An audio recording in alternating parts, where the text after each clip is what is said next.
దేవుని బిడ్డలారా, ఈ ఉదయకాల సమయంలో దేవాది దేవుడు ప్రభు అయిన యేసుక్రీస్తు వారు మనల్ని ప్రేమించి మరొక బుధవారం చూసే భాగ్యాన్ని దేవుడు మనకిచ్చారు.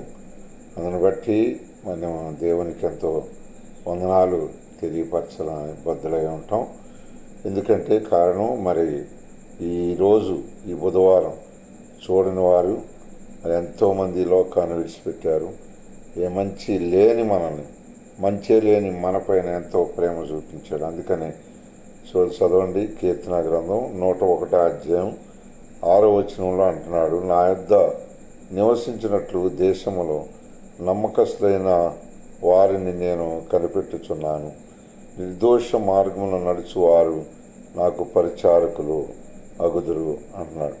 కనుకనే మనలో మన యాత్రా జీవితంలో ఈ లోకంలో నడిచినంత కాలము ఈ లోకంలో మనం ఎటు తిరుగుతున్నప్పటికి కూడా మరి దేవునికి మరి లోకానికి నిర్దోషులుగా ఉండాలి. అంటే మనలో ఏ దోషం లేకోకుండా మనం నడిచినప్పుడు దేవాది దేవుడు మన కుటుంబాలని, మనల్ని, మన యొక్క పరిచర్యని చేసుకుంటున్న పనిపాట్లు కావచ్చు, వేరే వేరే వ్యాపారం, బిజినెస్, రకరకాలటువంటి రీతిగా మనం పనులు చేస్తూ ఉంటాం.